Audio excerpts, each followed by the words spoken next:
জানি। আজকে আপনাদের শুনতে ওই বেরিয়েছে না একটা একটা প্রোমো বেরিয়েছে, সেই প্রোমোটা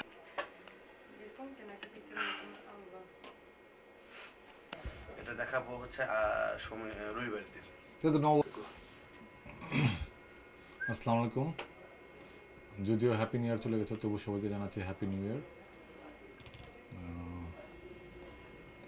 আজকে আমাদের হিরো 420 ছবিটার একটা গান, ওরিয়া গানটা আপলোড হয়েছে আমাদের ইউটিউব চ্যানেল, যাদের ইউটিউব চ্যানেলে, এবং প্রচণ্ড সাড়া পাচ্ছি। এটা খুব ভালো লাগছে।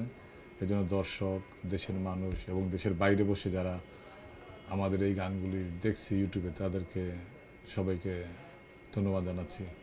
সবচেয়ে মজার ব্যাপারটা কি জানেন? আমাদের গানের ভিউয়ার 50% বাংলাদেশে ইউটিউবে, আর 50%-এর ভিতরে 40% মিডল ইস্টে, 25% আছে সৌদি আরবে। যারা আমাদের বাইরে কাজ করতেছে সৌদি আরবে, তারাই মনে হয় একটা বিশাল অংশ। বাংলাদেশের অর্ধেক সৌদি আরবে থেকে থাকে, আর বাকিটা মিডল ইস্টের বাকি 15%, আর বাকি 10% সারা ওয়ার্ল্ড মিলা বাংলাদেশের মানুষরা দেখতেছে আমাদের এই গানগুলি, এবং তাদের বিভিন্ন রকম কমেন্টস আসতেছে, ভালো লাগতেছে। আর আমাদের এই যে টিমটা ইন্ডিয়া ছিল, সৈকত নাসের, ডিরেক্টর সৈকত নাসেরের নেতৃত্বে, সেটা গতকাল ফিরত আসে। এটা ফারিয়ার এবং সৈকত নাসের দুজনেরই, যাদের সাথে সেকেন্ড ফিল্ম। আমি কিছু ফুটেজ দেখেছি, কাজটা সৈকত নাসের অনেক সুন্দর একটা কাজ করেছে, দেশের সাথে ভালো কাজ করেছে। হয়তো মেবি দেশের সাথে ভালো ফ্যাসিলিটি পাইছে, কিংবা সে নিজেও ডেভেলপ করছে, অনেক ছবি দেখছে, স্টাডি করাইছে মানুষকে। খুব ভালো একটা সিনেমা তৈরি করছে। আর অঙ্গার নিয়ে তো আমরা আগে বলছি, অঙ্গার নিয়ে আমাদের বিশ্বাস। আমি আবারও আজকে হচ্ছে অঙ্গার ছবিটা দেখলাম। যতবার দেখি ততবারই ভালো লাগে, ততবারই কান্না পায়, ততবারই হাসি, ততবারই বুকে বুকে মন কালোরিত করে। এটা 10 বছরের একটা ব্যবসার রেকর্ড করবে। অঙ্গার নিয়ে নিয়েছি, শুধু অঙ্গারটা আমি ওদিকে যাবো না, আমি হিরো 420-তে যাবো। বলেন। তো একটা বিষয় হচ্ছে আশিকি নিয়ে একটা দর্শকদের আপনারা সেই রচনাটাকে মাথায় নিয়েই আপনারা একটু অন্যরকম করার চেষ্টা করেছেন কিনা? এক একটা গল্প এক এক প্যাটার্নে যায়।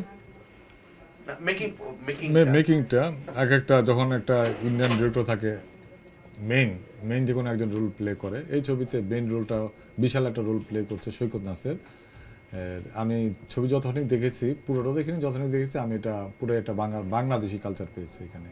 দুইটা মেয়ের প্রেম ভালোবাসা, আমাদের চিরাচরিত যেরকম গল্প হয়, ত্রিভুজ একটা প্রেমের কাহিনী, সে ত্রিভুজ প্রেমের একটা কাহিনী আছে। আর ভিতর মাজারও পাবেন, যেটা বাংলাদেশের কালচার।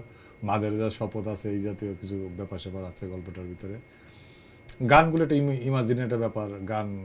গান তো আমাদের অগ্নি ছবিতে যেমন গান দেখছেন, সেখানে তো আর অগ্নি ছবিতে বাঙালির গান পাননি। একটা যুগের সাথে একটু তাল মিলে যাবে। সব ছবির গান পুরো মনের মতো হইতে পারে না, ময়নামতি হইতে পারে না সব গান। বিভিন্ন রকম ভেরিয়েশন থাকতে হবে সব গল্পেতে। অ্যাকশন থাকবে, ট্র্যাজেডি থাকবে, কমেডি থাকবে, ডিফারেন্ট টেস্ট দর্শককে দিতে হবে। আপনি একটা টেস্টই একটা স্টাইলের উপর গল্প করবেন, তাহলে চলবে না। আর যে কমপ্লেন, মেন ব্যাপারটা হলো দর্শকটা ছবিটা দেখলো কিনা। আমি লাল চর তো খুব ভালো বানাইছি, দর্শক তো দেখেনি। পুরো এই বাংলাদেশের কালচারের একটা, গ্রামের একটা কালচার, গ্রামের মানুষ যেভাবে ছিয়াবুড়ি গান গায়, সেরকম গান গাইছে, আপনারা তো দেখেননি। সো লাভটা হইলো কি? পুরো এই গ্রামের, সেই গ্রামের রান্দা, সেই গ্রামের লাঠি, সেই লাঠিয়াল, সেই যোদ্ধার বাহিনী, একটা আমাদের গ্রামের চিরাচরিত গল্প। এটা এখানে ইন্ডিয়ার কোনো বালাই নেই, এবং শহরেরও বালাই নেই।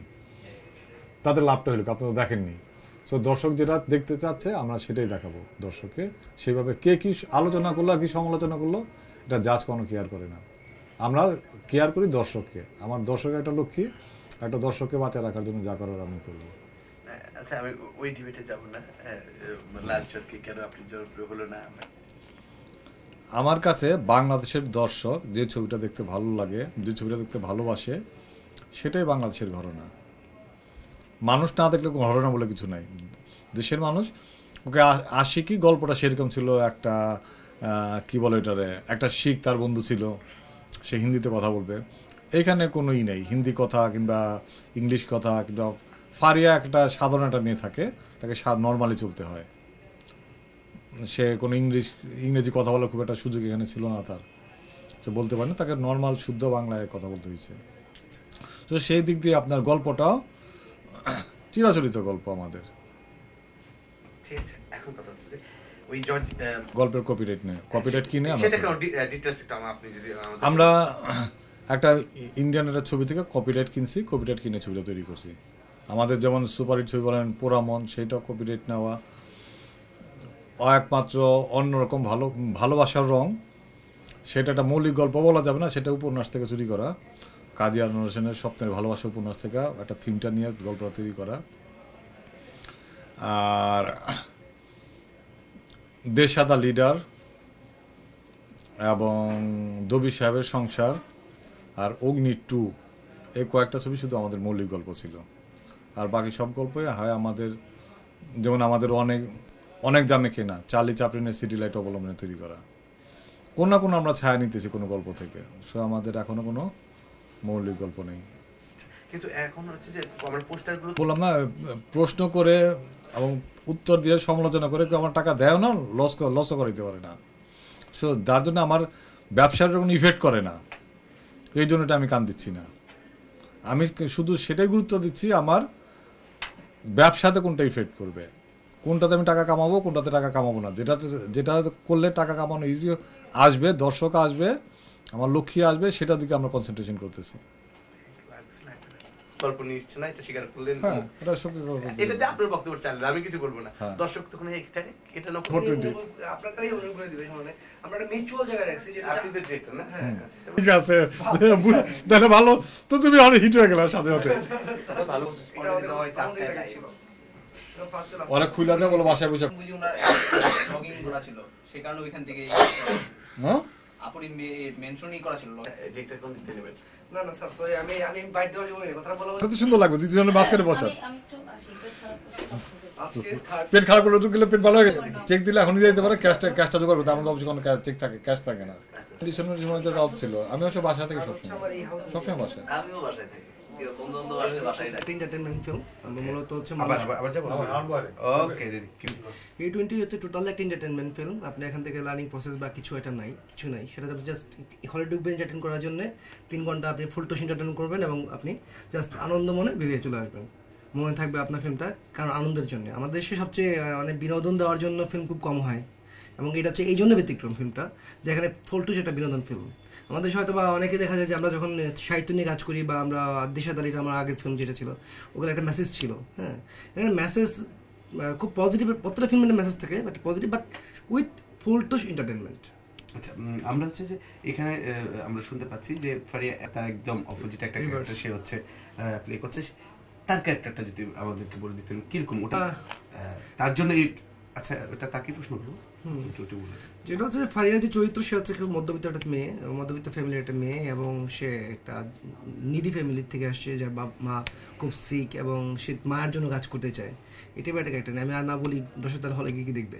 আচ্ছা, একটা বিষয় যে আজিমের সাথে কথা বলতে মনে করছেন এটা কপিরাইট কেনা বাইরের একটা গল্প, কিন্তু না হলো এখানকার যে সংলাপগুলো আছে, যেভাবে আপনি একটা গল্প তো সাজাচ্ছে মূলত লিখে হচ্ছে রাইটার, আমি তো ডিরেক্টর, এখন ডিরেকশনে কাজ করেছি। সেটা একটা যেটা হয় কি, আমরা প্ল্যাটফর্মটা নিয়ে নিয়েছি, বাট এখানে আমার দেশে এনভায়রনমেন্ট, কালচার সব কিছু ইনপুট করে একটা ফিল্ম আমরা দাঁড়া করিয়েছি। বাট এটা সত্যি যে আমরা রাইট স্ক্রিনে ফিল্মটা করেছি, যে স্টোরিটা, মেজর স্টোরিটা হয়তো বা আপনি অন্য গল্পের সাথে রিলেট পাবেন, বাট আপনার সংলাপ থেকে শুরু করে প্রতিটা ফ্রেম টু ফ্রেম ডিফারেন্ট জিনিসটা। দুজন মেকার যখন থাকে, তার কখনো একসাথে একরকম হবে না, এটা ভিন্নতা পাবে দর্শক, এতটুকুই আছে। এবং আমাদের কালচার, আপনি কখনো আমাদের কালচার ছাড়া, আপনাদের যেটা আমি সবসময় লক্ষ্য করি, মানে আমি আমার চেষ্টা করি আমার কাছে, সেটা হচ্ছে আমাদের কালচারকে রিপ্রেজেন্ট করার জন্য, nobody to import any word from the other countries. আমি এখানে কোনো শব্দভাণ্ডারকে আমার অন্য কান্ট্রির থেকে শব্দভাণ্ডার এনে আমি আমার দেশে রিচ করতে চাই না। তো সেই ক্ষেত্রে এবং কোনো ধর্মকে, যেমন আমাদের দেশেও কিন্তু হিন্দু ধর্ম, মুসলমান ধর্ম, সব ধর্ম রিলেটিভ আছে, যেখানে আমাদের দেশ ম্যাক্সিমাম দর্শককে টার্গেট করে আমরা ফিল্মটা যখন যেভাবে করি, ইন্ডিয়ানরা তাদের করে যেমন 2টা ভার্সন তৈরি করা হয়েছে, বাট আমাদের কালচারটাকে বিসর্জন দেওয়া হয় না এখানে একটা মুহূর্ত। অবশ্যই সেটা ঠিক আছে, কিন্তু আপনার শুটিং প্লেস? হ্যাঁ, কলকাতায় করেছি, হায়দ্রাবাদে রামোজি ফিল্ম সিটিতে করেছি এবং গানগুলো হয়েছে থাইল্যান্ডে, এবং প্রত্যেকটা গানই খুবই শ্রুতি মধুর, এবং দেখতে আপনি দেখবেন যে আমি চ্যালেঞ্জ বলতে পারি বাংলাদেশে এর আগে এই টাইপের ভিডিও আপনি ভিডিও সং আপনি দেখেননি ফিল্মের জন্য বাংলাদেশে অ্যাটলিস্ট। এবং বাংলাদেশে আর একটা গান হচ্ছে বাংলাদেশে আমাদের, ওই গানটা হবে 8 তারিখ থেকে শুরু হবে এবং আমরা ওখানে গানটা করব। আর প্লাস হচ্ছে আমাদের আর কিছু শুটিং বাকি আছে, সেটা হচ্ছে 95%-এর মধ্যে আমাদের শুটিং হয়েছে, আর 90%-এর মধ্যে হয়েছে, আর 10% বাংলাদেশে হবে শুটিং খুব রিসেন্টলি 8 তারিখ থেকে শুরু করবো আমরা বাংলাদেশে কাছে। আচ্ছা, কবে নাগাদ এটা হলে আসবে? এটা ফেব্রুয়ারি 19 তারিখে। আচ্ছা বলবো। আচ্ছা, যেটা হচ্ছে যে আমাদের টার্গেট হচ্ছে ফেব্রুয়ারি 19 তারিখ। আর ভারতে এটা? ভারতে সম্ভবত 12 তারিখে আসতে পারেন, ফেব্রুয়ারি 12 তারিখে। ওকে, পেয়েছি।